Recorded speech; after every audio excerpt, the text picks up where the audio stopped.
नमस्कार, click India में आपका स्वागत है।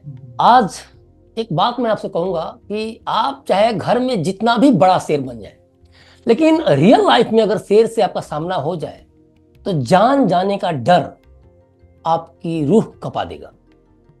लेकिन आज हम आपको एक ऐसे शख्स से मिलाने जा रहे हैं जो शेर के सामने तनकर खड़े ही नहीं होते, बल्कि उस शेर से बातें भी करते हैं, उसकी बातों को समझते भी हैं, उसको कब भूख लगती है, वो किस अंदाज में खाना मांगता है, वो आपसे क्या बातें कर रहा है वो भी समझते हैं। और शेर भी उनके इस लगाव, उनके इस स्नेह को समझता है और उनसे बातें करके ही अपने घर को लौटता है। बहुत बहुत स्वागत है क्लिक इंडिया में रमेश भाई साहब आपका। आज आपको क्लिक इंडिया का दर्शक देख रहे हैं और जो लोग मोबाइल या टीवी स्क्रीन पर आपको आज देख रहे हैं वो कहीं ना कहीं शेर से भी ज्यादा आपको ताकतवर समझते हैं, इसमें कोई दो राय नहीं।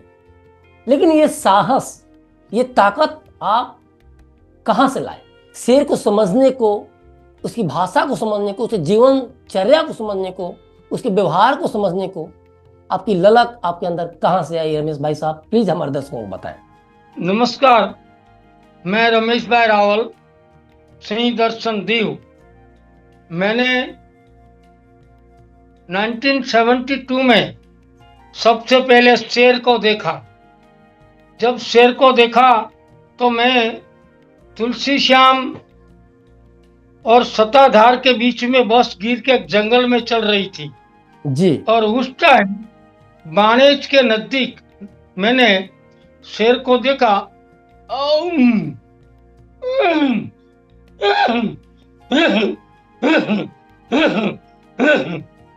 करता गिर के जंगल में से शेर चला आ रहा था। वो शेर को हमने देखा, देख के बहुत प्रसन्नता हुई, आनंद भी हुआ। उसके बाद मैंने ऐसा सोचा कि भाई अगर भगवान हमें अगर अच्छे दिन दे तो इसके बारे में हमें कुछ करना पड़ेगा।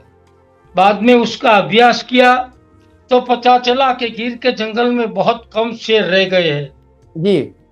शायद पूरे एशिया में सबको पता होगा कि पूरे एशिया में रहते हुए शेर सिर्फ 1412 स्क्वायर किलोमीटर में उंगली के बैठेपन गण सके जी। इतने शेर बाकी रहे जी।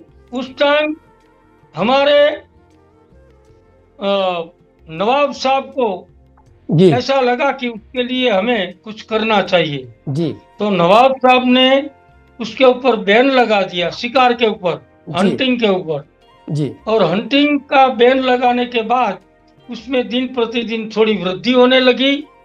और मैंने जब उसके बारे में सोचा कि भाई इसके लिए हमें कुछ करना पड़े, तो मैं मेरी एजुकेशन बीए बीएड संस्कृत पूरा होने के बाद मैंने सोचा कि हम अब ऐसी जगह पे नौकरी लगेंगे कि जहाँ से हमें शेर का घर नजदीक हो और उसके बारे में कुछ संशोधन करें, उसका जीवन, उसकी प्रचार प्रसार, उसकी लोक जागृति के लिए काम करें। तो मेरे को दीव में नौकरी मिली। हम 1979 के बाद मैं बार बार जंगल में जाता था। उस टाइम इतनी सुविधा नहीं थी, इतने अधिकारी गण नहीं थे, इतना आयोजन नहीं था और इतना कार्यक्रम भी नहीं था और इतने लोग शेर देखने के लिए आते भी नहीं थे जी। उस टाइम मैंने कार्यक्रम शुरू किया तो धीमे धीमे साधु संतों की प्रीति हुई, उनसे थोड़ी थोड़ी इंफॉर्मेशन ले लेता शेर के बारे में। और धीमे धीमे जब शाम को शेर आता तो उसके पीछे थोड़े तक जाता और देखता शेर को दूर से, नजदीक से देख के हमें पता चलता था कि इसके लिए क्या करें। धीमे धीमे समय प्रवाह पसार होने लगा। 10-15 साल के बाद मैंने सोचा कि इसके बारे में कुछ लिखे, तो मैंने उसका लिखना शुरू किया। लिखने के बाद गिर के पूरे जंगल 112 स्क्वायर किलोमीटर की मेरी घरवाली और 2 बच्चों को M80 पे बिठा के मैंने यात्रा की। यात्रा करके फिर अभ्यास शुरू किया। फिर घर आकर दिया जला के, शेर का फोटो रख के, उसको दिया जला के, अगरबत्ती जला के शेर को बोला कि भगवान, अगर मैं आपको सुख न दे सकूं तो कुछ नहीं, लेकिन आप मुझसे ऐसा कुछ मत लिखाना जैसे आपको, आपकी शक्ति को, आपकी ताकत को, आपका भाव को, आपकी संवेदनाओं को, आपका अहम को ठेस पहुंचे। और बाद में मैंने पुस्तक लिखना शुरू किया। वो पुस्तक लिखने के बाद धीमे धीमे मैंने सोचा कि अब उसकी भाषा हमें सीखनी चाहिए। कैसे बोलता है, कब बोलता है, क्या बोलता है, भूखा है तब कब बोलता है, खाने के बाद कब बोलता है, पानी पीने से पहले कब बोलता है, पानी पीने के बाद उसका प्रोनाउंसिएशन कैसा होता है। शेर के साथ गिर के अच्छा, जरा जंगल में। जरा रमेश भाई साहब, जरा आप अभी जो बता रहे हैं इसके बारे में जरा बताएं कि जो बताया कि खाना के लिए कैसे बोलता है, अपने बच्चों से कैसे वो बातें करता है, इस बारे में जरा एक्सप्रेशन साथ जरा हमारे दर्शकों को बताएं कि कैसे, क्या उसका रिएक्शन होता है और कैसे वो डिमांड करता है खाने या कुछ भी अगर वो करता है तो। हाँ, देखो बात ऐसी है जी कि अगर कोई भी चीज तुम्हें सीखनी है जी तो उसकी भाषा सीखनी चाहिए। जी बिल्कुल। और शेर की भाषा औम, औम, औम, औम, औम, औ, औम, औम, औम,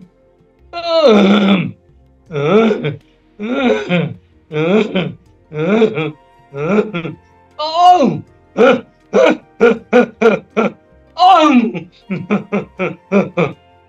ये सब प्रोनाउंसिएशन मैंने उनके सीखे। कैसे बोलता है, कब बोलता है, अपने बच्चे को कैसे बुलाता है।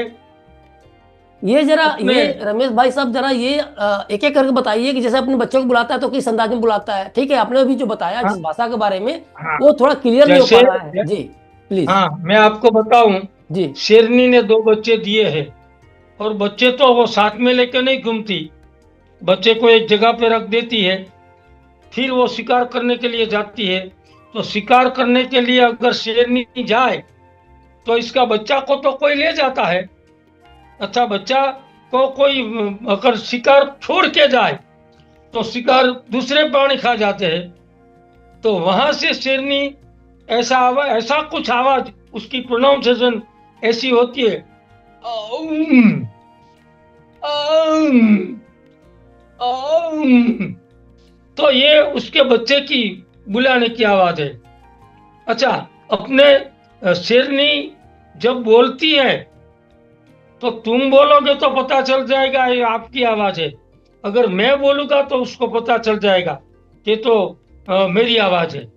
क्यों कि शेर का 75% जीवन उसकी घ्राणेंद्रिय स्मेल के ऊपर आधारित है, उसकी घ्राणेंद्रिय ऊपर आधारित है, उसकी दृष्टि के ऊपर आधारित है। एक आदमी की श्वास अगर वो सीख लेता है, अगर एक बार श्वास ले लेता है तो उसको पता चल जाता है अपना आदमी है। अनजान आदमी को उसको पता चल जाता है अनजान आदमी है। अगर आपको एक बात बताऊं कि हम डर गए, जो डर गए सो मर गए। हम जब डरते हैं तो हमारे शरीर में से प्रस्वेद की जो दुर्गंध आती है या जो स्मेल आती है वो स्मेल शेर तक पहुंचती है। और स्मेल पहुंचने के बाद शेर जान जाता है तो वो अपने साथ ज्यादा रमत करता है। जैसे जैसे प्रोनाउंसिएशन चेंज होता है जी ऐसी शेर की अलग अलग प्रोनाउंसिएशन। जी देखो मेरे को शेर देखेगा तो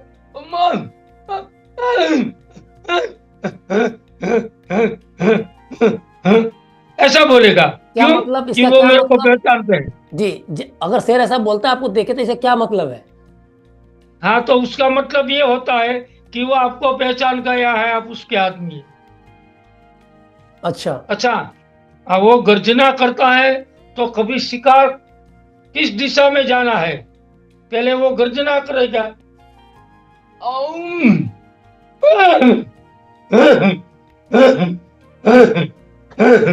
वो गर्जना करने के बाद वो ऐसा सुनेगा, ठीक हिरन का ग्रुप कैसे जा रहा है, तो हिरन ये दिशा पे जाएगा तो शेर यहाँ से जाएगा। आप जी बूट पहन के भी आपका शूज का जो आवाज आता है ना, जी, वो भी आवाज उनको आ जाता है। पश्च आपको तो सुन वो लेता है वो। जी। सब हिरन दौड़ता है, हम्म। स्पॉटेड डियर जब दौड़ते हैं। जी अच्छा, शेर को देखते बंदर, हिरन और मोर, मोर मीन्स पीकॉक, तीनों की दोस्ती साथ में रहती है। क्यों साथ में रहती है? शेर से बचने के लिए या जंगली प्राणी से बचने के लिए। तो आपको पता है मोर सबसे ऊपर, बंदर सबसे ऊपर रहता है, जी ऊपर की टहनियों पे बंदर बैठा है। ऐसे जो आवाज करेगा जी तो पता चल जाएगा लोग नीचे वाले प्राणियों को जी। कि भाई कुछ आ रहा है। अगर वो ऐसे आवाज चालू रखेगा तो दीपड़ा होगा, तो दीपड़ा होगा, और आवाज बीच बीच में जो छूट जाता तो शेर होगा। तो वो बंदर के पता चलता है, बाद में नीचे मोर रहता है, मोर मीन्स पीकॉक। पीकॉक देखता है दूर से कि सामने से शेर आ रहा है, तो यहाँ से वो ऐसा करके वो वहां से चला जाएगा। चला जाएगा। तो आजू बाजू में लोगों को पता चल जाएगा कि भाई शेर आ गया है। बाद में नीचे रहते हिरन, हिरन मीन्स स्पॉटेड डियर, उसकी इतनी पूंछ रहती है, वो पूंछ ऐसी ऊंची करेगा, जमीन पर पांव से उछाड़ेगा,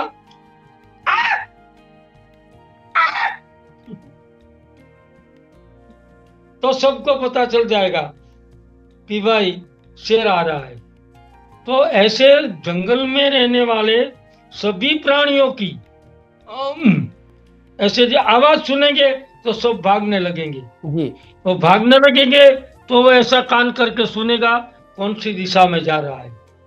बाद में मैंने उसके बारे में पुस्तक बनाया, मेरे ख्याल से गुजरात में शेर का वो पहला पुस्तक था, क्योंकि शेर पूरे एशिया में था।